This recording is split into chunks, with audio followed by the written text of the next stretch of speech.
தெரிவித்தார். அதாவது என்னை உடனடியாக கோகுலத்திற்கு கொண்டு சென்று யசோதாவுக்கு பிறந்த பெண் குழந்தையுடன் மாற்றிவிடுன்னு சொல்லியிருக்கார். மேலும் அவர் கருணை கொடுத்திருந்தார் அவங்க 2 பேருக்கும். நீங்க உங்கள் பணியை வெற்றிகரமாக நிறைவேற்றினால் மீண்டும் உங்கள் தெய்வீக நிலையை அடைவீர்கள் என்று பகவான் அருள். முக்கிய அம்சம் இதுல நம்ம என்ன பார்க்கணும்னாக்கா, வசுதேவர் கம்சனை பற்றி பயத்துல இருந்தார். அத பகவான் புரிந்திருந்தார். பகவான் தமது பக்தர்களின் மனநிலையை முழுமையாக அறிந்தவர். இது குறித்து நம் பாகத்துல 9.4.68 சாதுவும் ஹிருதயம் மயம் சாது நாம் ஹிருதயம் து அகம் என்று சொல்லப்படுது. பகவான் சொல்றார், சாதுக்கள் அதாவது பக்தர்கள் என் இதயம், நானும் அவர்களின் இதயத்துல இருக்கிறேன்னு பகவான் சொல்லியிருக்கிறார். அடுத்து தந்தை மற்றும் தாயின் அவங்க 2 பேரும் தேவகிக்கும் வாசுதேவருக்கும் அவர் பேச்சு கொடுத்த பிறகு பகவான் தமது தெய்வீக ரூபத்தை மறைத்தார். தெய்வீக ரூபத்தை மறைத்துட்டு ஒரு சாதாரண ஒரு குழந்தை போல அவர் ஒரு ரூபத்தை எடுத்தார். அந்த சாதாரண குழந்தை ரூபத்தை எடுத்த பிறகு அவர் அமைதியாக இருந்தார் என்று சொல்லப்பட்டது. பகவான் எல்லா ஐஸ்வர்யங்கள் கொண்டவர். அப்படி இருந்த போதிலும் தமது பக்தர்களின் அன்பிற்காக மனித குழந்தை போல கூட அவர் நடந்து கொள்ள தயாராக இருந்தார். பக்தர்களுக்கு பகவான் எப்பொழுதும் சேவை செய்ய விருப்பத்துடன் இருக்கிறான்ட்டு நம்ம இதுல புரிஞ்சுக்கலாம். அதே சமயத்துல ஒரே நேரத்துல என்ன நடந்துச்சுனாக்க, அங்க கோகுலத்துல நந்த மகாராஜாவுக்கும் யசோதா அம்மாவுக்கும் ஒரு பெண் குழந்தை பிறந்திருந்தது. இது கூட யோகா மாயாவுடைய ஏற்பாடு தான் அப்படின்ட்டு சொல்லப்பட்டிருக்கு. அந்த குழந்தை வேற யாரும் இல்ல, அவள் யோகா மாயா, பகவானின் அந்தரங்க சக்தி என்று கூறப்பட்டிருக்கு. இதுல நம்ம என்ன பார்க்கலாம்னாக்கா, யோகா மாயா எப்பொழுதும் பகவானுக்கு லீலாவுக்கு எப்பொழுதும் அது நடத்துவதற்கு உதவியாக இருக்கிறாள் நம்ம பார்க்கலாம். பகவத்கீதை 7.25 சொல்லப்பட்டிருக்கு, நாகம் பிரகாஷ சர்வச யோக மாயா சமாவிர்த்தா. அதாவது நான் யோக மாயாயால் மறைக்கப்பட்டிருப்பதால் எல்லோருக்கும் நான் வெளிப்படுவதில்லை என்று பகவான் சொல்லியிருக்கார். யோகா மாயாவின் தாக்கத்தால் என்ன நடந்துச்சுனாக்கா,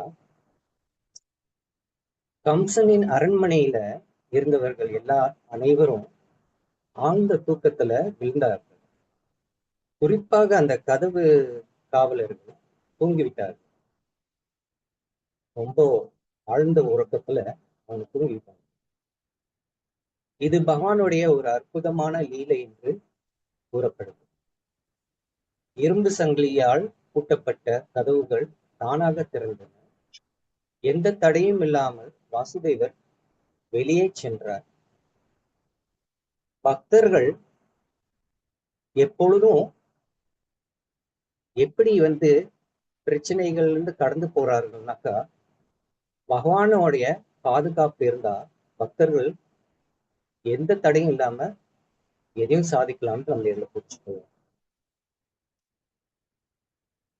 நம்ம பார்க்கலாம், கிருஷ்ணா இருந்தா அங்க இருக்கும் இருளும் மறைந்துவிடும். அந்த சமயத்துல இரவு மிகவும் இருட்டாக இருந்தது என்று சொல்லப்பட்டிருக்கு. இந்த இந்த சூழ்நிலையில எல்லா இடமும் இருளாக தான் இருந்தது. ஆனா வாசுதேவர் கிருஷ்ணரை எடுத்து சென்றவுடன் அனைத்து சூரிய வெளிச்சமும் போல தெளிவாக தெரிந்தது. எல்லாம் பிரகாசமாக வெளிச்சத்துடன் பார்க்க முடிஞ்சது. இது குறித்து நம்ம சைத்தன்ய சரிதாமிர்தத்துல ஒரு குறிப்பு இருக்கு. அதாவது மத்திய லீலை 22.31. கிருஷ்ணா சூரிய சம மயா அய அந்தகார யாகன் கிருஷ்ணா தகான் நாகி மாயர அதிகாரா என்று சொல்லப்பட்டது. அதாவது கிருஷ்ணா சூரியனை போன்றவர், மாயை இருளை போன்றது. கிருஷ்ணரை இருக்கும் இடத்துல மாயைக்கு அதிகாரம் இல்லை என்று சொல்லப்பட்டது. எங்கெல்லாம் கிருஷ்ணா இருக்கிறாரோ அது அந்த இடம் ஒளியை போன்றது என்று கூறப்படுது. ஆனா எங்கெல்லாம் இருள் இருக்கிறதோ அந்த இடம் மாயையால் தாக்கப்பட்டிருக்கு என்று கூறப்படுது. இருள் இருக்கும் இடத்துல மாயை இருக்கும், ஆனா கிருஷ்ணர் இருக்கிற இடத்துல ஒளி மட்டும்தான் இருக்கும். அதே சமயத்துல அடுத்து என்ன நடந்துச்சுனாக்கா, வாசுதேவர் கிருஷ்ணரை எடுத்து செல்லும் போது வானமெல்லாம் இடி விழுந்து கடுமையான மழை பெய்தது. ஆனா இடி இடிச்சாலும் கடும் மழை பெய்தாலும் பகவான் ஏற்பாட்டால் எந்த தடையும் இல்லாமல் வாசுதேவர் பகவானை அழைத்து சென்றார். அந்த மழை பெய்து கொண்டிருந்த போது சேஷநாதர் பாம்பு ரூபத்தில் தோன்றினார். தமது பல தலைகளை வைத்து அவரு விரித்து உடை போல பகவான் கிருஷ்ணருக்கு பாதுகாத்தார். இது ஒரு பக்தி உணர்வு என்று பார்க்கலாம். ஆதிசேஷன் பகவானின் நித்திய சேவகர். அவரது ஒரே வேலை கிருஷ்ணருக்கு எப்பொழுதும் சேவை செய்யறதே அவருடைய ஒரு வேலை. நித்தியமாக சேவை செய்யறதே அவருடைய. பல அவதாரங்கள்ல பகவான் எடுத்திருந்தாலும் அந்த சமயத்துல எல்லாம் ஆதிசேஷன் துணையாக பகவான் சேவை செஞ்சிருக்கிறார். ராமர் வந்தப்ப லக்ஷ்மணன் வந்தார், பலராமும் வந்திருக்கிறார், கிருஷ்ணன் வந்திருக்கிறார், பல ரூபத்துல பகவான் வந்திருக்கிறார். அவர் பகவானுக்கு பல சேவைகள்ல படுக்கையாக சில சமயங்கள்ல இருக்கிறார், ஆசனமாக மாறிவிடுவார். பகவான் உட்கார்றதுனாக்க பகவானுக்கு குடையாக இருந்திருக்கிறார், சிம்மாசனமாக இருந்திருக்கிறார், அவருடைய ஆபரணங்களாக கூட மாறி இருக்கிறார். பல சேவைகள்ல பலராம், அதாவது ஆதிசேஷன் பகவானுக்கு எப்பொழுதெல்லாம் லீலை செய்வதற்கு பகவான் பங்கெடுக்கிறாரோ அந்த சமயத்துல எப்பொழுதும் ஆதிசேஷன் துணையாக அவருக்கு அருள் புரிகிறார். இதுல நம்ம என்ன கத்துக்கலாம்னாக்கா, ஒரு விஷயம், நம் பக்தர்களாக இருக்கிறதுனால நம்ம பகவானுக்கு பக்தி சேவை செய்வது ரொம்ப முக்கியம்னு நம்மளுக்கு தெரியும். அது தெரிந்திருந்தாலும் கூட நம்மளுக்கு சரியாக நான் சேவை செய்யறேனா அப்படின்ட்டு நம்ம அதை சரிப்படுத்துறதுக்கா அல்லது நம்ம இன்னும் அது அதிகரிக்கிறதுக்கு நம்ம இந்த பகவான் சேஷன் பலராமுடைய லக்ஷ்மணனுடைய சேவை பகவானுக்கு பணிபுரிறதை பத்தி நம்ம கற்று அதை படிச்சு நம்ம புரிஞ்சுக்கிட்டோம்னாக்கா நம்மளும் பகவானுக்கு எப்படி சரியாக பகவான் திருப்தியுடன் எப்படி நம்ம சேவை செய்யலாம். அந்யாபிலாஷ சூன்யம் ஞான கர்ம தியானமுத்தம் ஆணுக்குள்ளின கிருஷ்ணனும், ஆணுக்குள்ளியனமாக நம்ம எப்படி விருப்பத்துடன் பகவானுக்கு சேவை செய்யலான்ட்டு நம்ம கற்றுக்கொள்ளலாம்.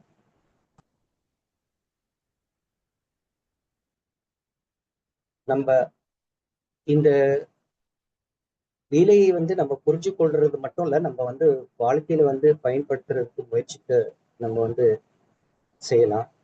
அதாவது இங்க பல பக்தர்கள் இதுல ஈடுபட்டிருக்கிறாங்க. பல எல்லாம் பகவான் சுத்தி வர சமயத்துல எல்லாம் பகவானை சுத்தி பக்தர்கள் மையமா தான் இருந்தது, நித்திய பக்தர்களுடைய மையமாக தான் இருந்தது.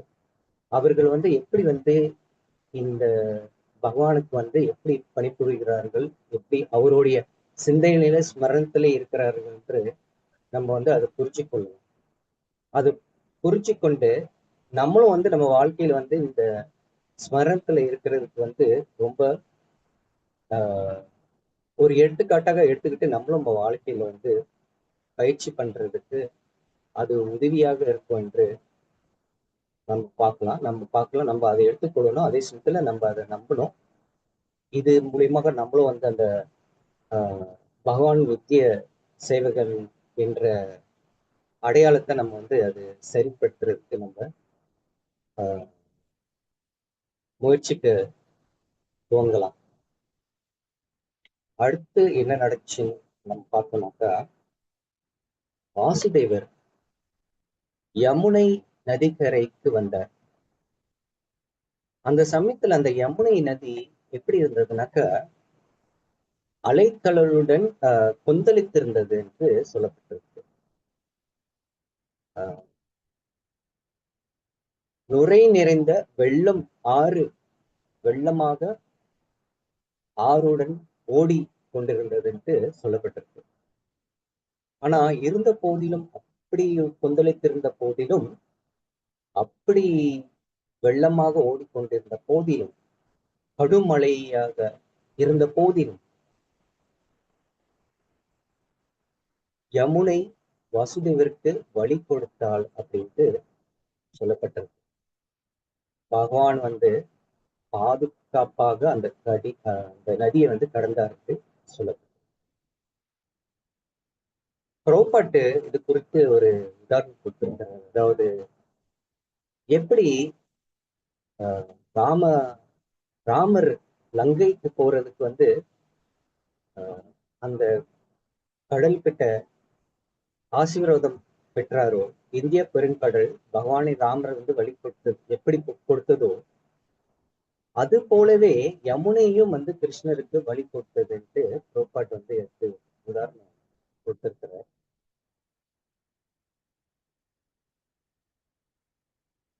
யமுனா நதி கடந்த பிறகு வாசுதேவர் சுலபமாக எந்த ஆஹ் கஷ்டமும் இல்லாம தலை மேல பகவானை தாங்கிக்கிட்டு, ஆஹ் அந்த பகவானை வந்து யாருனாலும் தலைமையில தாங்க கஷ்டம். ஆனா வாசுதேவருக்கு இந்த பாக்கியம் வந்து கிடைச்சது எல்லாருக்கும் கிடைக்காத ஒரு பாக்கியம். கிடைக்கிறதுக்கு பல பிறவிகள் எடுத்தாலும் நம்ம வந்து பகுனம் ஜனனம்தே ஞானவான் மாம் பிரபடியன்ட்டு என்று சொல்லப்பட்டிருக்கு. அதாவது பல ஜென்மங்கள் எடுத்தாலும் நம்ம வந்து பக்தி வந்து பயிற்சி பண்றதுக்கு வந்து ஒரு பக்தனா மாறுறதுக்கு அவ்வளவு கஷ்டம். ஆனா வாசுதேவருக்கு இந்த ஒரு பெரிய வரப்பிரசாதம் வந்து பகவான் கொடுத்திருக்கிறது வந்து நம்ம வந்து பார்க்கலாம். வாசுதேவர் நந்த மகாராஜாவின் இல்லத்திற்கு சென்றார். அங்க அவர் சென்ற போது அந்த இடத்துல வந்து பார்த்தா எல்லாரும் வந்து அந்த இடமே வந்து ரொம்ப அமைதியாக இருந்தது. எல்லாரும் வந்து யாரும் விழித்து இல்லை, எல்லாரும் வந்து தூங்கி கொண்டிருந்தாங்க. இதுவும் வந்து யோகா மாயாவுடைய உடைய ஒரு சக்தியினால இந்த ஏற்பாடுகள் நடத்தப்பட்டதுன்ட்டு சொல்லப்பட்டது. எல்லோரும் வந்து ஆழ்ந்த தூக்கத்துல இருந்தாங்க. வாசுதேவர் வந்து சுலபமாக அந்த கிருஷ்ணரை வந்து அழைத்து சென்று நந்த மகாராஜ் இல்லத்துக்கு போயிட்டு அவரு சுலபமாக அந்த யசோதா மாதாவுடைய பக்கத்துல பிறந்து இருக்கிற அந்த சின்ன குழந்தை, பெண் குழந்தை, அந்த கிருஷ்ணர் அந்த பக்கத்துல வச்சுட்டு இந்த பெண் குழந்தைய வாசுதேவர் அந்த கிருஷ்ணரை வந்து பக்கத்துல வச்சுட்டு, யசோதாம்மா பக்கத்துல வச்சுட்டு அந்த பெண் குழந்தையை மட்டும் தூக்கிட்டு வந்துட்டார். ஆஹ் இங்க நம்மளுக்கு வந்து என்ன ஒரு விஷயம் தெரியுங்கன்னாக்கா, ஆஹ் அந்த யசோதா அம்மாவுக்கு பிறந்த குழந்தை ஆண் குழந்தையா அல்லது பெண் குழந்தையா கூட அவங்களுக்கு தெரியல. அவங்க அறியாத நிலையில இருந்தாங்க. ஆன்மீக அறியாத நிலை கூறப்படுது. அதாவது இது கூட யோகா மாயாவுடைய ஏற்பாடு. புரோபாட் சொல்றாரு, யோகா மாயாவின் சக்தியால் முழுமையாக மயக்க நிலையில அவங்க இருந்தாங்கன்றது புரோபாட் சொல்றாரு.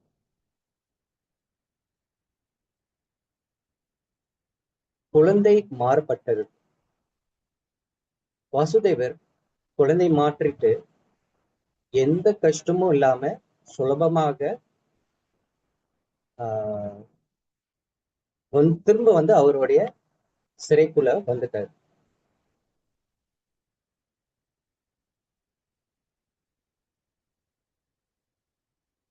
இது எல்லாம் பகவானுடைய திட்டமிட்ட ஆஹ் ஒரு லீலை என்று சொல்லப்பட்டிருக்கு. அதாவது பகவான் சொல்றாரு பகவத்கீதை 9.10 மயாத் யக்ஷின பிராகிருத்தே சூயத்தே சராச்சரம் சொல்றாரு. என் மேற்பார்வையில் ஜட இயற்கை அனைத்தையும் செயல்படுத்துகிறது என்று பகவான் சொல்றாரு. பகவானுடைய மேற்பார்வையில இந்த விஷயம் எல்லாம் தானாக நடந்தது. அந்த பெண் குழந்தையுடன் மீண்டும் சிறைக்குள் வந்த அந்த வாசுதேவர் பழையபடி அவருடைய அந்த அந்த கதவுகள், திறந்திருந்த கதவுகளை சங்கிலிகளை கட்டுனார். சிறை கதவுகளும் மீண்டும் மூடப்பட்டது. இதெல்லாம் யோக மாயாவுடைய அற்புதமான ஏற்பாட்டுகள் என்று கூறப்பட்டது. வாசுதேவர் பெண் குழந்தைய தேவகியின் அருகில் வைத்தவுடன் அந்த குழந்தை மிக சத்தமாக அழுந்து கொண்டிருந்தது. உடனடியாக இந்த குழந்தை சத்தம் போட ஆரம்பிச்சிருச்சு. ஏன்னா சத்தம் போட்டாதான் எல்லாரும் தூங்கிட்டு இருக்காங்க. சத்தம் போட்டாதான் அங்க இருக்கிறவங்க எல்லாம் விழித்து, இதெல்லாம் திட்டம், பகவானுடைய திட்டம். அதாவது அப்படி விழித்தாதான் அவர்கள் காவலர்கள் உடனடியாக கம்சன் கூட்ட முடியும். கம்சன் உடனடியாக வருவார். உடனடியாக கம்சனுக்கு ஒரு எச்சரிக்கை கொடுப்பதற்கு இது ஒரு ஏற்பாடு. இந்த அற்புதமான ஏற்பாடு பகவான் செய்த லீலை.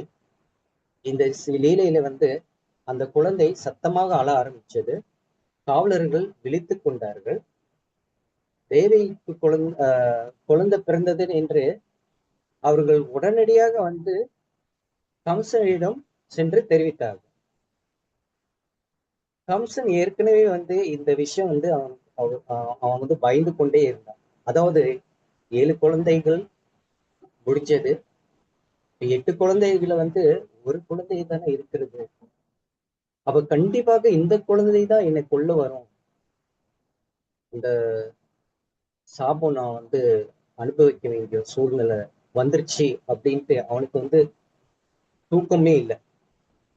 எப்பொழுதும் பயத்துல இருந்து இந்த குழந்தை, அடுத்த குழந்தை இதுதான் என்ன கொல்ல போகுது, இதுதான் என்ன கொல்ல போகுதுன்ற பயத்திலே இருந்து.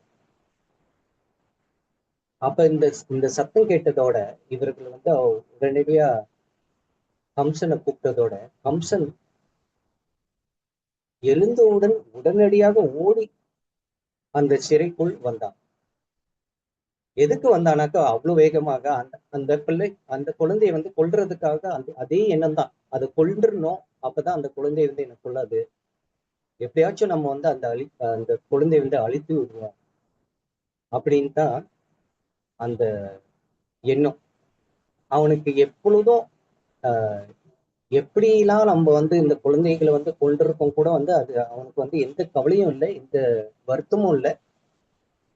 இது குறித்த ஆச்சாரியர்கள் என்ன சொல்றாங்கன்னாக்கா, அசுர குணம் படைச்சவர்கள், இயற்கையா கொடூரமான அசுர குணம் படைச்சவங்க இந்த சமுதாயத்துல இருக்கிற எந்த ஜீவராசிக்கு என்ன கஷ்டம் வந்தாலும், என்ன சூழ்நிலை அவர்கள் பிரச்சனையில் இருந்தாலும் இவர்கள் வந்து அவர்களுக்கு வந்து எந்த கவலையும் துக்கமும் இருக்காது. ஏன்னா அவங்களுக்கு வந்து தேவையெல்லாம் வந்து அவங்களுடைய புலன்களை வந்து திருப்திப்படுத்துறது தான் அவங்களுடைய எண்ணம். எந்த சூழ்நிலையிலும் என்னுடைய புலன் திருப்திக்காக நான் என்ன வேணாலும் செய்யலாம், கொடூரமான காரியம் கூட செய்யலாம் அப்படின்ட்டு அது வந்து ஒரு அசுர குணம் படிச்சவர்கள், இப்படிப்பட்ட அசுர குணம் படிச்சவர்கள் தான் இந்த மாதிரி எண்ணங்கள் ஏற்கொண்ட ஆச்சாரியர்கள் நம்மளுக்கு வந்து எடுத்து வைக்கிறாங்க. இப்படிப்பட்ட இந்த கம்சனுடைய எண்ணம் எப்படியாவது இந்த குழந்தையை வந்து கொண்டுடணும்னு அவனுக்கு வந்து ஒரு பெரிய ஆதங்கம் வந்தது. அதை நிறைவேற்றுறதுக்கு வந்து இது ஒரு நல்ல ஒரு வாய்ப்பு கிடைச்சிருக்கு நம்மளுக்கு, இதை சரியாக நம்ம பயன்படுத்தணும்ட்டு அவன் உடனடியாக அதை நிறைவேற்றுறதுக்கு வந்து ஓடி வந்த பிறகு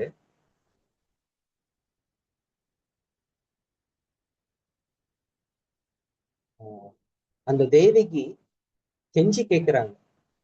ஏன்னா ஒரு தாயின் உள்ளம் ரொம்ப கருணையானது, கருணை நிறைந்த உள்ளம்.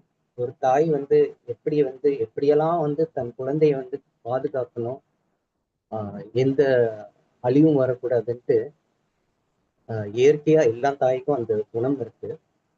இந்த குணத்தை வந்து இங்க வந்து தேவியும் வந்து எடுத்து காட்டுறாங்க.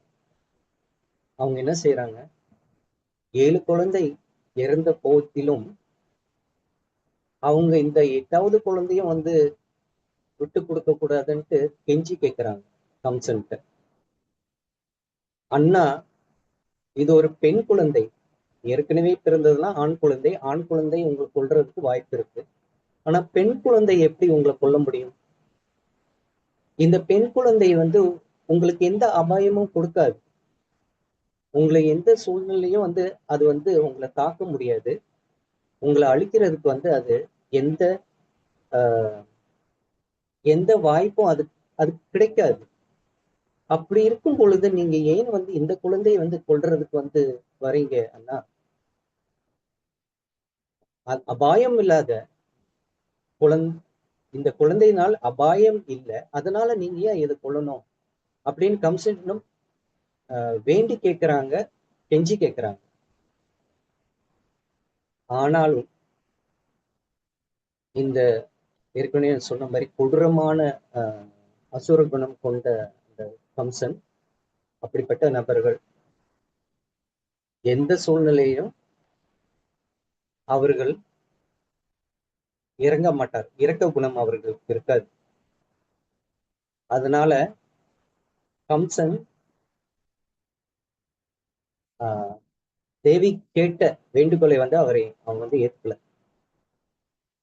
அவன் குழந்தைய வந்து அவங்க புடிச்சு கொடுக்க மாட்டேன்ட்டு புடிச்சுக்கிட்டு இருக்கும்போது கூட அவன் வந்து அவனுடைய சக்தியால அவன் வந்து அந்த குழந்தைய பெற்று இழுத்து அந்த கல்லு மேல வந்து உடைக்கிறதுக்கு வந்து தயாராக இருக்கான் செவுத்து மேல. அந்த அந்த கல்லு மேல அடிச்சு அழிக்கிறதுக்கு வந்து அவன் வந்து தூக்கி போடுறான். ஆனா அந்த குழந்தை அவன் கையிலிருந்து தப்பித்து உயர்ந்த இடத்துக்கு சென்றது. மேலே இருந்து அந்த அந்த அந்த குழந்தை ஒரு ஒரு தெய்வீக ரூபத்தை காட்டுனதுன்ட்டு சொல்லப்பட்டு. அவங்க வேற யாரும் இல்ல, பகவானுடைய தங்கை துர்கை. அவங்களுக்கு 8 கைகள் இருந்ததாம், பல ஆபரணங்கள் 8 கையிலையும் வச்சிருந்தாங்கன்னா, பல ஆயுதங்களும் வச்சிருந்தாங்களா, ஆபரணங்கள் நிறைய போட்டிருந்தாங்களா, மாலைகளும் வந்து அணிந்திருந்தாங்களா. ரொம்ப அழகாக, ரொம்ப பிரகாசமாக, ரொம்ப ஒளியாக அவங்க வந்து திகழ்ந்திருந்தாங்க, ரூபத்துல வந்து வெளிப்பட்டாங்க. அந்த தெய்வீக பெண் ஒரு விஷயம் சொன்னாங்க. அதாவது, கம்சன் உன்னை கொல்ல போற ஒரு ஒரு நபர் ஏற்கனவே வந்து கோகுலத்துல வந்து வேற இடத்துல வந்து பிறந்துட்டான். அதனால உன்னுடைய இறப்பு வந்து நிச்சயிக்கப்படுது. இதுல நீ தப்ப முடியாதுன்னு சொல்லிட்டு அவங்க சிரித்து கொண்டு அவங்க சத்தமாக சொல்லிட்டு அவங்க சென்று விட்டாங்க. அப்ப நம்ம இங்க என்ன பார்க்கலாம்னாக்கா, எப்படி அசுர குணம் படைத்தவர்களாக இருந்தாலும், அவர்கள் எல்லா விதமான திட்டங்கள் போட்டிருந்தாலும், என்ன திட்டங்கள் பல புத்திசாலியான விஷயங்கள் செய்தாலும், பகவானுடைய திட்டத்துக்கு மேல அவங்க வந்து எதையும் சாதிக்க முடியாதுன்னு நம்ம பார்க்கலாம். அதற்கு பிறகு அங்க கோகுலத்துல எப்படி இருந்ததுன்னு பார்க்கலாம். நம்ம பகவான் வந்து பிறந்தாக்க, அவதரிச்சாக்க, பக்தர்கள் நிச்சயமாக வந்து எப்பொழுதும் வந்து சந்தோஷமா தான் இருப்பாங்க. அவங்களுக்கு வந்து எந்த என்ன கவலை, என்ன பிரச்சனை எல்லாம் இருந்தாலும் அது வந்து எல்லாம் நீங்கி உடனடியாக அவங்களுக்கு மகிழ்ச்சியாக இருப்பாங்க. இது வந்து நம்ம இங்க இந்த லீகலேகள்ல பார்க்கலாம். கோகுலத்துல எப்படி இருந்தாங்கனாக்கா, யாருக்கும் இந்த ரகசியம் வந்து இந்த விஷயம் நடந்தது வந்து யாருக்கும் தெரியல. யசோதா அம்மா உட்பட, நந்த மகாராஜ் உட்பட இந்த விஷயம் நடந்தது யாருக்கும் தெரியும். அனைவரும் பேரானந்தத்துடன் இருந்தாங்க. குழந்தை பிறந்திருக்குதுன்ட்டு நந்த மகாராஜ் குழந்தை பிறந்திருக்குன்னு அந்த கோகுலத்துல இருக்கிறவங்க எல்லாரும் வந்து ஆனந்தத்துடன் ரொம்ப சந்தோஷமாக மகிழ்ச்சியுடன் இருந்தாங்க. அங்க வந்து பண்டிகை சுழல் நிலவி கொண்டிருந்ததுக்கு சொல்லப்பட்டிருக்கு. ஒரு ஒரு பெரிய ஒரு பண்டிகை கொண்டாட்டமாக இருந்ததாம். கொண்டாட்டம் கும்மாளமாக இருந்ததுன்ட்டு சொல்லப்பட்டிருக்கு. பகவான் கிருஷ்ணர் கோகுலத்தில் தோன்றியதால் கோபர்களும் கோபியர்களும் மிகுந்த மகிழ்ச்சியுடன் இருந்தார்கள் என்று சொல்லப்பட்டிருக்கு. அனைவரும் ஒருவருக்கொருவர் வாழ்த்து தெரிவித்தார்கள். நம்மளுக்கு தெரிஞ்ச ஏற்கனவே தெரிந்த விஷயம் தான். அதாவது, எப்போ பகவானுடைய விஷயங்கள் நடந்துச்சுனாக்க, பக்தர்களா இருந்தாங்க அவங்களுக்கு வந்து நிச்சயமாக வந்து சந்தோஷமும் மகிழ்ச்சியும் உண்டாகும்ட்டு நம்மளுக்கு தெரியும். அதனால அங்க கோபர்களும் மிகுந்த மகிழ்ச்சியோடு இருந்தார்கள் சொல்லப்பட்டிருக்கு. பிறகு மகாராஜா நந்த மகாராஜா என்ன செஞ்சாருனாக்கா, அவருடைய சக்திக்கு தகுந்த மாதிரி அவரு பிராமணர்கள் அளித்தார். அவங்களுக்கு வந்து தானம் அளித்தார். ஆயிரக்கணக்கான பசுக்கள், 20,000 போல பசுக்கள் தானமாக வழங்கினார். அவருக்கு ஆயிரக்கணக்கான பசுக்கள் இருந்தது. ஆயிரக்கணக்கான பசுக்களும் வந்து பிராமணருக்கு தானம் கொடுத்தால், அது மட்டும் இல்ல, அந்த ஒவ்வொரு பசுவும் வந்து அப்படியே சாதாரணமா தானம் கொடுக்கலையா, அந்த ஒவ்வொரு பசுவும் வந்து ஆபரணங்களுடன் அழகாக அலங்கரித்து அவர்கள் வந்து ஆபரணங்கள் எல்லாம் கொடுத்து மாலைகள் போட்டு ஒவ்வொரு பசுவுக்கும் வந்து இந்த ஏற்பாடுகள்லாம் செய்து இப்படி வந்து தானம் செய்தார்ன்ட்டு சொல்லப்பட்டிருக்கு.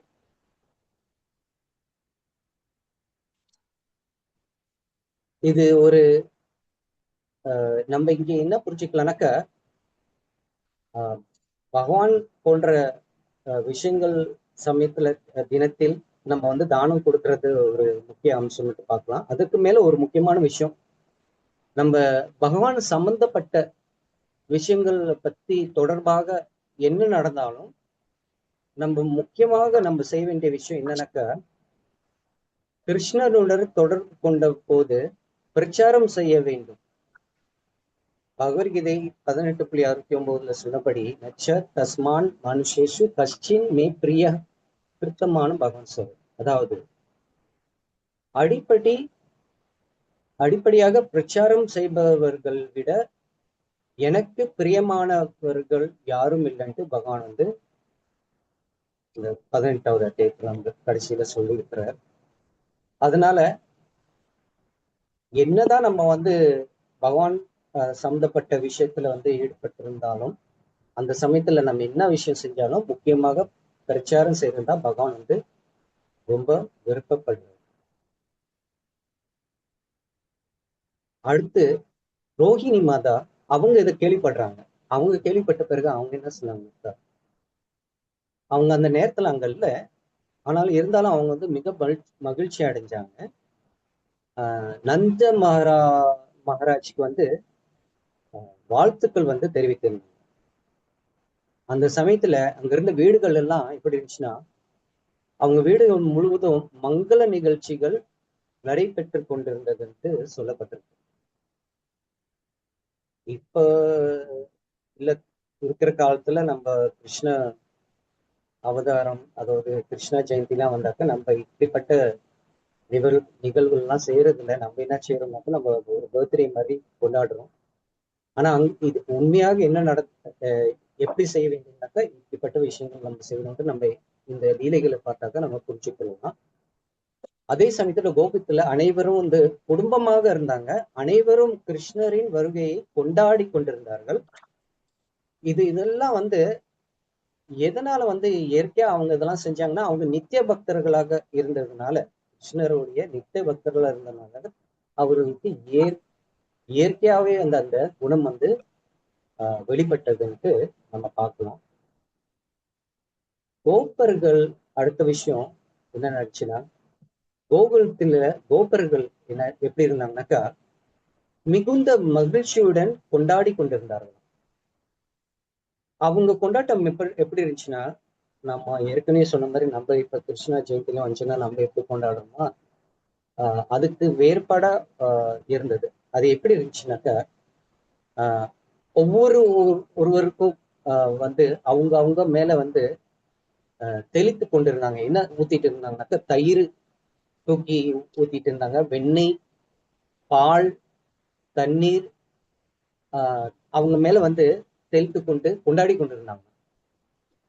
மேலும் ஆன்மீக இசை, நடனம், சிரிப்பு ஆகியவற்றால் முழு கோகுலமும் ஆனந்தமாக இருந்தது என்று சொல்லப்பட்டிருக்கு. பிருந்தாவனத்துல அனைத்தும் இதுல நம்ம என்ன புரிஞ்சுக்கலாம், பிருந்தாவனத்துல அனைத்தும் வந்து ஜட உலக சந்தோஷம் அல்ல, ஆனா கிருஷ்ண மையமாக ஆனந்தம் ஏற்படுறது நம்ம பாக்குறோம். இப்போ இருக்கிற காலத்துல நம்ம அது முழுமையா பார்க்க முடியாது. ஆனா அப்போ வந்து இப்படிதான் இருந்தது. அங்க இருந்த பிருந்தாவனத்துல எல்லாரும் வந்து ஆனந்தத்தோட சந்தோஷமாக தான் இருந்தாங்க. காரணம் என்னன்னாக்கா, அவங்க வாழ்க்கையில கிருஷ்ணர் மையமாக இருந்ததுனால, அங்க அந்த கிருஷ்ணர் ஒருத்தவர் இருந்ததுனால எல்லாமே வந்து சந்தோஷமாக ஆனந்தத்துடன் இருந்தார்கள் சொல்லப்படுது. ஒரு சாதாரண ஒரு கிராம வாழ்க்கையா இருந்தாக்க கூட அந்த இடம் உடனடியாக ஆன்மீக மையமாக மாறிவிடும், சந்தோஷத்துல மூழ்கி இருப்பார்கள் அப்படின்ட்டு சொல்லப்பட்டிருக்கு. நம்மளுக்கு பாகத்துல வந்து இதை பத்தி உதாரணம் கொடுத்திருக்காங்க. 1.5.36 அனந்தனான பகவானின் மகிமையுடன் தொடர்புடைய எதுவும் ஆன்மீக சக்தி உடையதாகிறது. ஆன்மீக சக்தினாக்க பகவானுடைய ஆனந்த சக்தியுடன், பிரேம சக்தியுடன் அது ஆகிவிடும். அடுத்து அங்க இருக்கிற கோபியர்கள் என்ன செஞ்சாங்கன்ட்டு பார்க்கலாம்.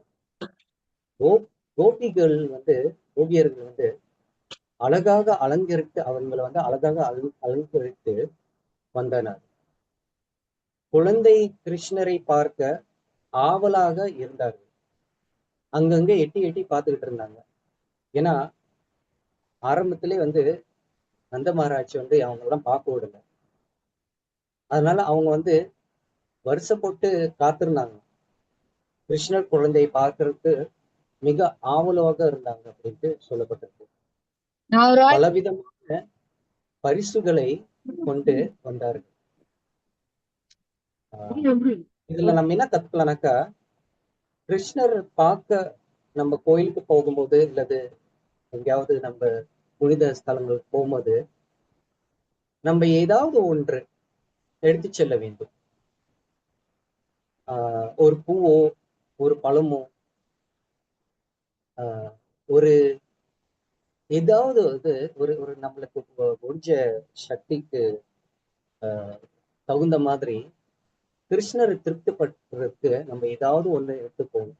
இங்க பாத்தீங்கன்னா இவங்களும் வந்து எப்படி இருக்காங்க, இங்க பக்தர்கள்லாம் என்ன செய்யறாங்க, அவங்க வந்து கிருஷ்ணரை பாக்குறதுக்கு மட்டும் வரல, கையில ஏதாவது கொண்டு வராங்க. ஏதாவது வந்து ஒரு பரிசுகள் கிருஷ்ணருக்கு அளிக்கிறதுக்கு வந்து எடுத்து வராங்க. அந்த மாதிரி செய்யும் பொழுது என்ன நடக்குதுன்னாக்கா, அதோடைய பிரதிபலனாக்க பகவான் நம்மளுக்கு வந்து திரும்ப வந்து பரிசு கொடுப்பாரு. இந்த குழந்தை அவங்க என்ன சொல்றாங்கன்னாக்கா, இந்த குழந்தைக்கு வந்து நீண்ட ஆயுள பெறட்டும், அனைத்து மங்களமும் இந்த குழந்தைக்கு கிடைக்கட்டும் அவங்க வேண்டிக்கிறாங்க மனசுல. அவர்கள் ஆன்மீக ரீதியில இருந்தாலும் அறியாம நிலையில இருக்கிறதுனால, யோகமாய ஏற்பாடுனால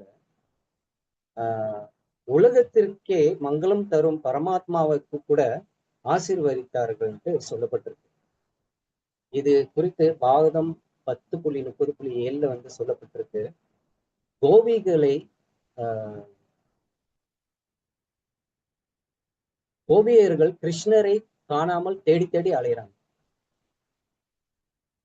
அவர் தேடி தேடி அலைஞ்ச பிறகு அவங்களுக்கு பயம் வந்துருச்சு, அவர் நலமாக இருக்க வேண்டும் என்றும் மீண்டும் மீண்டும் மங்களம் ஆசிகளை அவங்க வந்து கொடுக்குறாங்க பகவான்.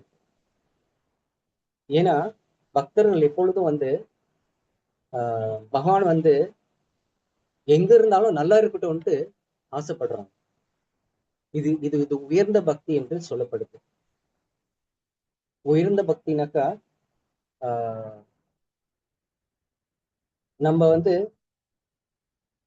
ஆசிலேஷமா பேருக்கு அந்த அந்த ஸ்லோகம் சைத்தன்ய சேத்தம் கடைசி ஸ்லோகம், அதாவது பகவான் வந்து நம்மள வந்து இறுக்கி அணைச்சாலும், அவர் வந்து தூக்கி எரிஞ்சாலும், நம்ம மனசை நோக்கடிச்சாலும், அவங்க வந்து பகவான் வந்து என்ன வேணாலும் செய்யட்டும், அவர் வந்து ஏன்னா காரணமற்ற பக்தி அன்பு வந்து எனக்கு அவர் மேல இருக்குன்ட்டு அந்த அந்த அந்த ஒரு உயர்ந்த தத்துவத்தை வந்து அவங்க பெற்றிருக்கிறதுனால அவங்க வந்து எல்லாத்தையும் இருக்கிற பகவானுக்கு கூட வந்து எல்லாத்தையும் வந்து வணங்கணும்ட்டு இவங்களால முடியும் என்ற நம்பிக்கையுடன் அவங்க வந்து செயல்படுறதுக்கு வந்து உயர்ந்த நிலை வந்து காட்டுறாங்க. கோகுலத்துல வந்து செழிப்பு இருந்தது. அடுத்து நம்ம பார்க்க போறது பசுக்கள் அதிகம் இருந்தன. அந்த சமயத்துல வந்து பசுக்கள் வந்து அதிகரித்து இருந்தன. வெண்ணெய் பசுக்கள் அதிகரித்திருந்தாக்க வேற என்ன கிடைக்கும் நம்மளுக்கு? வெண்ணெய் அதிகரிக்கும், பால் அதிகரித்திருக்கும், தயிர் அதிகரித்திருக்கும். இதெல்லாம் வந்து அதிகரித்திருந்தா அனைவரும் மகிழ்ச்சியாக இருக்க முடியும் அப்படின்ட்டு சொல்லப்பட்டிருக்கு. அதாவது அந்த பசுக்கள் புரோபட் நிறைய இடத்துல சொல்லியிருக்கிறாரு, வர்ணாசிரம தர்மம் ரொம்ப முக்கியம், பசுக்கள் பாதுகாப்பும் பிராமண பாதுகாப்பும் ரொம்ப முக்கியம்ட்டு புரோபட் நம்மளுக்கு பல இடங்கள்ல சொல்லியிருக்கிறார். இதுல நம்ம பார்க்கலாம், அதாவது நம்ம சிம்பிள் லைஃப் ஹை திங்கிங், அதாவது சாதாரணமா நம்ம ஒரு குடிசையில இருந்து நம்ம ஒரு விவசாயியா இருந்து ஒரு பசுகள் இருந்தாலும் போதும், நம்ம வாழ்க்கை வந்து முழுமையாக பக்தி சேவையில ஈடுபட்டு நம்ம வந்து பகவானை அடையலான்ட்டு நல்ல உதாரணங்கள் இங்க நம்ம பார்க்கிறோம். எளிமையாக நம்ம வந்து இருந்தாலும் ஆனந்தமாக வாழ்க்கையை வந்து நம்ம பெறலாம் என்று நம்ம இங்க பார்க்கலாம். இதோடைய காரணம், ஒரே காரணம் என்னன்னாக்கா, கிருஷ்ணர் மையமாக இருக்கிறதுனால. அந்த கோகுலத்து முழுவதும் வந்து கிருஷ்ணர் மையமாக இருக்கிறதுனால இதெல்லாம் வந்து அவங்களுக்கு வந்து வழங்கப்பட்டது. அவங்க தான் வந்து இதை அனுபவித்து கொண்டிருந்தாங்க, மிக செழிப்போட வாழ்ந்து கொண்டிருந்தாங்கன்ட்டு நம்ம வந்து வேத சாஸ்திரங்கள்ல பாவங்கள்லாம் வந்து சொல்லப்பட்டிருக்கு. இது வந்து நம்ம வாழ்க்கையிலும் வந்து மிக செழிப்பாக இருக்கணும், மங்களமாக நம்ம வந்து வாழ வேண்டும்னாக்க, முக்கியமாக நம்மளும் வந்து முடிஞ்ச அளவுக்கு இப்படிப்பட்ட பகவானுடைய மையமாக வச்சு நம்மளுடைய வாழ்க்கையை வாழ்றதுக்கு வந்து முடிஞ்ச அளவுக்கு அதை வந்து நடைமுறையில வந்து நம்ம வந்து பயிற்சி பண்றதுக்கு வந்து எப்பொழுதும் வந்து முயற்சிக்க நம்ம வந்து எப்பொழுதும் இருக்க வேண்டும். அந்த முயற்சி வந்து கடைசியாக நம்மளுக்கு என்ன கொடுக்கும்னாக்கா, ஈஸ்வர பரமகிருஷ்ண சச்சிதானந்த விக்கிர அநாதிர் ஆதிர் கோவிந்த சர்வ காரண காரணம். அந்த சர்வ காரண காரணமான எல்லா விஷயத்துக்கும் காரணமான அந்த பகவான் கிருஷ்ணர் நம்மளுடைய வாழ்க்கைய அவரு நடத்தி செல்வார். நம்ம நடத்தி செல்ல வேண்டியதில்லை. நம்மளுடைய வாழ்க்கையை அவர் கையில தூக்கி அவர் நடத்தி செல்வார். அதாவது கர்மிகளாக இருந்தாலும் சரி, பக்தர்களா இருந்தாலும் பகவான் தான் வந்து எல்லாத்தையும் காரணமா இருக்கிறாரு. ஆனா பக்தர்களுக்கு வந்து அவர் ஸ்பெஷல் ஆசியை வந்து வணங்குறாரு. கவுண்டேக பிரதிஜானாகி மெமே பக்த பிரணஷ்யத்திட்டு 9.31 வந்து சொல்லப்பட்டிருக்கு. அதாவது ஸ்பெஷல் வரம் வந்து பகவான் வந்து யாருக்கு கொடுக்குறாருனாக்கா,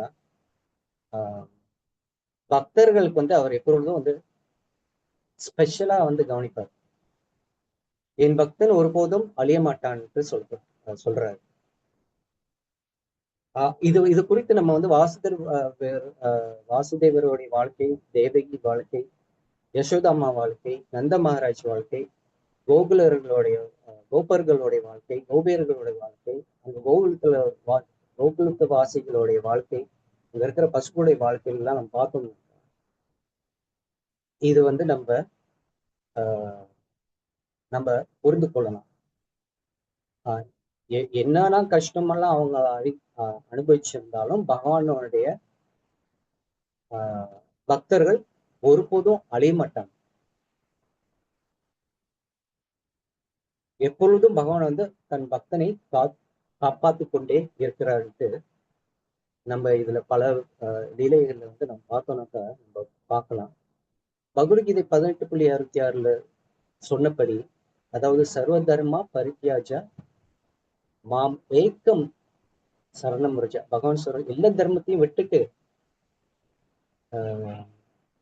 என்னிடம் மட்டும் சரணடை அப்படின்ட்டு அர்ஜுனன் வந்து சொல்றாரு. அகம் துவம் சர்வ பாபேபியோ, உன்னுடைய பாவங்கள் எல்லா சகல பாவங்களையும் நான் வந்து எடுத்துக்கிறேன். அதை எடுத்துட்டு உனக்கு திரும்ப என்ன கொடுக்குறேன்னா மோக்ஷ இஷாமி மாசுச்சா கொடுக்குறேன்னு சொல்றாரு. உனக்கு உடனடியா உன் பாவத்தை எல்லாம் எடுத்துட்டு மோக்ஷ இஷாமி மாசுச்சா. அதாவது நம்ம வாழ்க்கையில நம்ம வந்து பார்க்கலாம். அத நம்ம வாழ்க்கையிலும் பல கஷ்டங்கள், பல தடைகள், பல பிரச்சனைகள் எல்லாம் வந்து நம்ம சந்திக்கலாம். இல்ல உடல் நிலை சரியில்லாம போறதுக்கும் வாய்ப்புகள்லாம் நிறைய இருக்கு. அந்த கஷ்டங்கள்லாம் கூட நம்ம அனுபவிச்சுட்டு இருக்கலாம். ஆனா இதெல்லாம் வந்து பகவான் என்ன செய்யறாருன்னா, நம்மளுடைய கர்மங்களை வந்து அழித்து அதை வந்து தூய்மைப்படுத்தி அப்பதான் தூய்மையை ஆவணப்படுறதுக்கு நம்ம வந்து பகவானை அடைய முடியும். அதனால பகவான் இதெல்லாம் வந்து நம்ம கொடுக்குறாரு. நானும் என்னுடைய வாழ்க்கையில நிறைய பக்தர்கள் பார்த்திருக்கேன். அவங்க வந்து கிருஷ்ணர் அதாவது உடல் விட்டு பிரியறதுக்கு வந்து பல கஷ்டங்கள் அவங்களும் பட்டிருக்காங்க. ஆனா இது இது இது குறித்து நல்ல உதாரணம்னா நம்ம குரு மகாராஜ், சில ஜெபத்துக்கு மகாராஜ் அவருடைய உடல்நிலையை நம்ம பார்த்தோம்னாக்கா நம்மளுக்கு புரியும். புறப்பாட்டு வாழ்க்கையிலும் நம்ம வந்து பார்க்கலாம் அவரு கடைசி காலத்துல எவ்வளவு கஷ்டப்பட்டாரு. இதெல்லாம் வந்து பக்தர்களை வந்து எந்த சூழ்நிலையில இருந்தாலும் நம்ம வந்து தவறா பார்க்க முடியாது. ஏன்னா நம்மளுடைய கண்கள் வந்து அசுத்தமானது. ஓ, இவங்க கஷ்டப்படுறாங்களா, அவங்க கஷ்டப்பட்டாங்களா, இது ஏன் வந்து பகவான் அவங்க காப்பாத்தல, ஏன் அவங்க கஷ்டப்படுறாங்க, அப்படிலாம் நம்ம பார்க்க முடியாது. இதெல்லாம் பகவானுடைய லீலை. ஏன்னா அவங்களாம் ஒரு எடுத்துக்காட்டாக நம்ம வாழ்க்கையில வந்து நம்மளுக்கு ஒரு நல்ல ஒரு உதாரணத்தை காட்டுறதுக்காக இந்த லீலைலாம் வந்து நடக்குது. அதனால் நம்ம வாழ்க்கையிலும் எந்த கஷ்டங்கள் வந்தாலும் எது நடந்தாலும் நம்மளும் வந்து ஒரு நல்ல எடுத்துக்காட்டாக இருந்தாதான் மற்ற புது பக்தர்களுக்கு நம்ம ஒரு நல்ல உதாரணத்தை காட்ட முடியும். ஆனா பகவான் வந்து சரணாகதி யார் அடையிறாங்களோ அவங்க நிச்சயமாக வந்து காப்பாருன்ட்டு நம்ம இங்க வந்து பார்க்கலாம். ஏன்னா இங்க இருக்கிற பக்தர்கள் எல்லாம் வந்து இவங்கெல்லாம் வந்து சரணாகதி பகவான்கிட்ட அடைஞ்சதுனால அவங்களுக்கு எல்லாருக்கும் வந்து பகவான் வந்து அருள் அளித்தாருன்ட்டு நம்ம பார்க்கலாம். ஸ்ரீமத் பாகவத்திலையும் வந்து 10ஆம் ஸ்காண்டத்திலையும் வந்து சொல்லப்பட்டிருக்கு. அதாவது பகவான் இருக்கிற இடத்துல மாயைக்கு வந்து எந்த வேலையும் இல்லை. கிருஷ்ண சூரிய சம மயா ஹய அந்தகார, ஏற்கனவே நான் சொன்ன இந்த ஸ்லோகம் தான். அதாவது கிருஷ்ணன் இருக்கிற இடத்துல இருள் இருக்காது. நரசிம்ம பிரார்த்தனையிலையும் நம்ம பார்க்கிறோம், ரக்ஷே கிருஷ்ண மரே கிருஷ்ண ரக்ஷேக்கே. கிருஷ்ணர் பாதுகாத்தா யாராலும் அழிக்க முடியாது. ஆனா கிருஷ்ண பாதுகாக்கவில்லைனாக்கா யாராலும் காப்பாற்ற முடியாது சொல்லப்பட்டிருக்கு. பிரகலாத மகாராஜாவுடைய வாழ்க்கையில நம்ம பார்த்திருக்கோம். அதாவது எவ்வளோ அவர் வந்து கஷ்டங்களை வந்து அடைஞ்சிருந்தாலும், எவ்வளோ அபாயங்கரமான விஷயங்கள்லாம் அவர் வாழ்க்கையில வந்திருந்தாலும், பகவானுடைய ஆன்மீக சக்தி அவரை வந்து காப்பாத்தினதுன்ட்டு நம்ம பல லீலைகள் நம்ம இதெல்லாம் வந்து நமக்கு தெரியும். ஏற்கனவே நம்ம வந்து பார்த்த விஷயம்தான். கிருஷ்ணர் வாசுதேவர் மற்றும் தேவகியை பாதுகாத்தார் போல பகவான் பல பக்தர்களுக்கு வந்து பாதுகாப்பு கொடுத்திருக்கிறார். அந்த பகவத்கீதை 9.22 சொன்னபடி நின்யாஸ் சிந்தையந்தோ மாம் ஏ ஜனா பரிவிப்ராசத்தே தெசாம் நித்யாபுத்தானம் யோகக்ஷேமம் வகாமியாம். அதாவது என்னை எப்போதும் நினைத்து பக்தியுடன் சேவை செய்பவர்களின் தேவைகளை நான் கவனித்து அவர்களை பாதுகாக்கிறேன். தேவைகளை கவனித்து அவர்களை பாதுகாக்கிறேன் அப்படின்னு பகவான் வந்து அந்த ஸ்லோகத்துல நம்மளுக்கு வந்து ஒரு நல்ல ஒரு தைரியமான ஒரு விஷயத்த வந்து பகவான் நம்மளுக்கு வந்து சொல்லியிருக்கிறார். பக்தர்களுக்கு வந்து பகவான் எப்பொழுதும் வந்து எல்லா விஷயத்தையும் வந்து சரிப்படுத்தி கொடுப்பார். அவங்க எந்த விஷயத்திலையும் வந்து அவங்க வந்து இயல்பா அடைய முடியாது. இந்த கோகுலத்துல இருக்கிற இந்த லீலையில வந்து நம்ம பார்க்கலாம், பக்தர்களுக்கு வந்து எந்த சூழ்நிலையிலும் இயல்பு நடக்கல. எல்லாரும் வந்து நல்ல விஷயங்கள் தான், ஆசீர்வாதங்களுடன் பகவானுடைய ஆசீர்வாதங்கள் நிறைய விஷயங்கள் வந்து சிறப்பாக தான் நடந்தது. வாசுதேவர் மற்றும் தேவகி பாதுகாக்கப்பட்டார்கள். கம்சனோட திட்டம் வந்து தூக்கப்பட்டது. பகவான் வந்து பகவத்கீதையில் 4.8 சொன்ன பரிட்ராணய சாதுனாம் வினச்சயம் சொல்றாரு. அதாவது பக்தர்களை காக்குற அசுரை அழிக்கிறேன்னு சொன்ன விஷயம் வந்து இதுலயும் நம் சம்பந்தப்பட்டு பார்க்கலாம். அசுர குணம் படைச்ச அந்த கம்சனுடைய கொடூரமான அசுர குணத்தை வந்து பகவான் அளித்தார். வாசுதேவர் போன்ற பக்தர்களுடைய, தேவகி போன்ற பக்தர்களுடைய பக்தர்களை வந்து பாதுகாத்தாருன்ட்டு நம்ம பார்க்கலாம். பாகவதம் பாகவத்துல 10வது காண்டத்துல இன்னொரு விஷயம் சொல்லப்படுறது. அதாவது 3வது அத்தியாயத்துல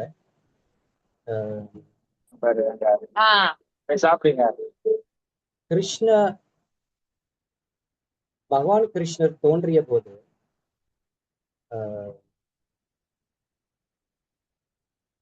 தேவியும் மற்றும் வாசுதேவர் தெய்வீக ஆனந்தத்தை பெற்றார்கள் சொல்லப்பட்டிருக்கு. அந்த சிறை முழுவதும் இருள் நீங்கி ஒளி பிரகாசமாக இருந்ததற்கு சொல்லப்படுது. பகவான் இருந்தா பாதுகாப்பும் மங்களமும் உண்டாகும் என்று நம்ம பார்க்கிறோம். நந்த மகாராஜா அந்த சமயத்துல என்ன செஞ்சார் நம்ம பார்த்தோம்.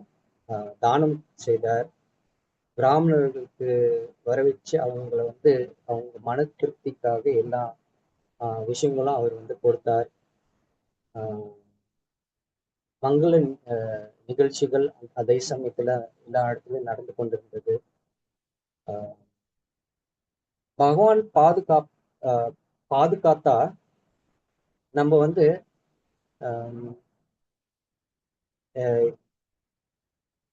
நம்ம பகவான் நம்மளுக்கு ஏதோ ஒரு வழியில நம்மளுக்கு ஏதோ ஒரு உதவி செஞ்சா நம்ம ஒரு விஷயம் நம்ம என்ன புரிஞ்சுக்கொள்ளணும்க்கா, தானம், யாகியம் அப்படி போன்ற விஷயங்கள் ஏற்கனவே வேத கலாச்சாரத்துல ஏற்கனவே சொன்ன விஷயங்கள் ஏற்கனவே எல்லாரும் செஞ்சு கொண்டிருந்தாங்க. ஆனா இப்ப நம்ம என்ன செய்யறோம்க்கா, ஒரு ஆன்மீக குருவை நாடி ஒரு அவருடைய கட்டளையின்படி ஒரு சிறந்த பக்தி தொண்டை எடுத்து நம்ம அது முழுமையாக நம்ம மனதுல செயல்பட்டு அதை உறுதியுடன் எடுத்து நம்ம நித்தியமாக அந்த தொண்டு செய்யறதுக்கு நம்ம பயிற்சிக்க வேண்டும். அந்த தொண்டு நம்ம செய்யறதுக்கு உதவியாக நம்மளுக்கு கொடுக்கப்பட்ட அந்த ஹரே கிருஷ்ணா கிருஷ்ண கிருஷ்ண ஹரே ஹரே, ஹரே ராம ராம ராம ஹரே ஹரே என்ற மந்திரத்தை இடைவிடாமல் ஜபிக்க முயற்சிக்க வேண்டும். அந்த ஜபமும் நம்ம இந்த புருஷோத்தம மாசத்துல அது அதிகரிக்கிறது. அது ஒரு சிறந்த விஷயம். அது மட்டும் இல்ல, இந்த புருஷோத்தம மாசனால நாம் மட்டும் அதிகரிக்கிறது அப்படி இருக்கக்கூடாது. நம்ம வரப்போற மற்ற மாசங்கள் மற்ற வாழ்க்கையிலையும் நம்ம இந்த ஹரே கிருஷ்ண நாமத்து மேல முழு நம்பிக்கையுடன் சிரதையுடன் நம்ம இந்த ஹரே கிருஷ்ண நாமத்தை உச்சரிக்கிறது மிக சிறந்தது. ஹரிநாம ஹரிநாம இது கேவலம் கலாம் நாஸ்திவ கதீரன் சொல்லப்பட்டிருக்கு. அதாவது இந்த கலியுகத்துல நம்மளுக்கு வேற வழி எதுவும் இல்லை. இந்த ஹரிநாமத்தை தவிர வேற வழி எதுவும் இல்லை. நம்ம நம்ம வாழ்க்கை இந்த வாழ்க்கை இந்த மனித ரூபத்தை கொடுத்ததுக்கு ஒரு முக்கிய காரணம் என்னன்னாக்கா, ஒரே முக்கிய காரணம் என்னன்னாக்கா, நம்ம இந்த ஹரி கிருஷ்ண நாமத்தை ஜபிக்கிறது தான். அதனால நம்ம வாழ்க்கையில நம்ம ஹரே கிருஷ்ண நாமத்தை அதிகரிக்கிறதுக்கு நம்ம எல்லா வகையிலும் நம்ம முயற்சிக்க வேண்டும். பல சேவைகளில் ஈடுபட்டிருந்தாலும், பல குடும்ப கடமைகள் இருந்தாலும், பல தொழில்களில் ஈடுபட்டிருந்தாலும், பல கடமைகளில் ஈடுபட்டிருந்தாலும், இந்த ஹரே கிருஷ்ணாவை நம்மளுடைய வாழ்க்கையில ஒரு பங்காக எடுத்து நம்ம அதை ஜபிக்கிறதுக்கு எல்லா வகையிலும் நம்ம திட்டம் போடுறது ரொம்ப முக்கியமான ஒரு விஷயம். நரசிம்ம தேவரும் பிரார்த்தனையில என்ன சொல்லப்பட்டிருக்குன்னா, இதோ நரசிம்ம பருத்தும் நரசிம்ம எத்தோ எத்தோ யாமி தத்தோ நரசிம்மா, எல்லா திசையிலும் நரசிம்மர் தேவர் பாதுகாப்பார் இருக்கிறார். அதுவும் இங்க நம்ம பார்க்கலாம், இந்த லீலைகள்ல பார்க்கலாம். எல்லா வகையிலும் பகவான் பக்தர்கள் பாதுகாப்பா இருந்தார். ராமாயணத்துல ஒரு எடுத்து காட்டு நம்ம பார்த்தோம்னாக்கா, விபீஷணன் ராமரிடம் சரணாகதி அடைஞ்சார். அடைந்த போது பகவான் அவருக்கு உடனடியாக ஏற்றுக்கொண்டு பாதுகாப்பு கொடுத்தார். திரௌபதி அவங்க கஷ்டப்பட்டது நம்மளுக்கு எல்லாம் தெரியும். ஏற்கனவே நிறைய விஷயங்கள்ல இடங்கள்ல கேள்விப்பட்டிருக்கோம், நிறைய படிச்சிருக்கோம், நிறைய விஷயங்களை கேள்விப்பட்டிருக்கோம். இது இது எல்லாருக்கும் தெரிஞ்ச விஷயம். திரௌபதி தன்னை காக்கணும்னு நினைச்சு போது, தன்னை அவங்க காத்துக்கொள்ள முடியும்னு நினைச்ச போது பகவான் வரல. ஆனா உடனடியா அவங்க சரணாகதி கையும் விட்டுட்டாங்க. மானம் போனாலும் போட்டோம் அப்படின்ட்டு கொடை விட்ட பிறகு பகவான் உடனடியா அவங்களுக்கு அளவில்லாத கொடை கொடுத்தார். இதெல்லாம் ஒரு நல்ல ஒரு எடுத்துக்காட்டு. நம்ம எப்படி பக்தியில பகவானுக்கு நம்ம வந்து சரணாகதி அடைஞ்சா நம்மளும் இந்த வாசுதேவர், தேவிகி, யசோதாம்மா, நந்தமராஜ், கோப்பர்கள், கோபியர்கள் இவங்க போன்ற ஒரு பக்தி, முழுமையான பக்தி நித்திய சேவகனாக மாறுறதுக்கு ஒரு நல்ல உதாரணங்கள் கஜேந்திர மோக்ஷன்லயும் நம்ம பார்க்கலாம். அதாவது கஜேந்திரன் முதல்ல வந்து போராடி கொண்டிருந்தார். அந்த ஆனா ஒரு க்ஷணம் பல காலம் போராடினாலும் ஒரு க்ஷணம் அவர் வந்து நினைச்சான் விஷ்ணுகிட்ட வந்து நம்ம சேவை செய்யணும். அங்க ஒரு விஷயம் நம்ம என்ன புரிஞ்சுக்கணும்னாக்கா, ஏற்கனவே நான் இங்க பார்த்தோம், கிருஷ்ணர் வந்து பார்க்க வந்த அந்த கோபியர்களை என்ன செஞ்சாங்க, கையில வந்து ஏதோ ஒண்ணு எடுத்துட்டு வந்தாங்க, பரிசுகள். அந்த கஜேந்திர மோட்சத்திலையும் வந்து நம்ம பார்த்தோம், அங்க இருக்கிற ஒரு தாமரை பூ வந்து எடுத்து பகவானுக்கு வந்து பரிசு கொடுத்தார். அதுல நம்ம என்ன பகவான் உடனே வந்து அவர் காப்பாத்தணும் நம்மளுக்கு தெரிஞ்ச விஷயம். அப்ப நம்ம என்ன இதுல புரிஞ்சுக்கணும் முக்கியமான விஷயம் என்னன்னாக்கா, நம்ம எப்பொழுதும் பகவானுக்கு வந்து எதையாவது வந்து எடுத்து செல்ல வேண்டும், கை வீசிட்டு போகக்கூடாது. இந்த இந்த லீலையில வந்து நம்ம முக்கியமா எடுத்து செல்ல வேண்டிய என்ன விஷயம்னாக்கா, கிருஷ்ணர் ஜபத்தை நம்ம வந்து அதிகரிக்கணும், கிருஷ்ணர் கதையை கேட்க எப்பொழுதும் முயற்சிக்கணும், பக்தர்கள் சங்கத்துல இருக்க எப்பொழுதும் முயற்சிக்க வேண்டும். நம்ம வாழ்க்கையே வந்து கிருஷ்ணருக்கு ஆத்ம நிவேதமா பண்றதுக்கு எப்பொழுதும் முயற்சி கொண்டே இருக்கணும். இத்துடன் நான் வந்து முடித்து முடிவு வந்துருது.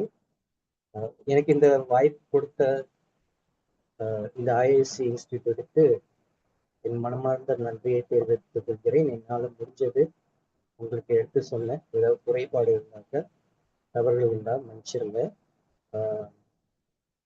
நம்ம வாழ்க்கையும் வந்து கோகுலத்து போல மாறுறதுக்கு நான் பிரார்த்திக்கிறேன். ஹரே கிருஷ்ணா.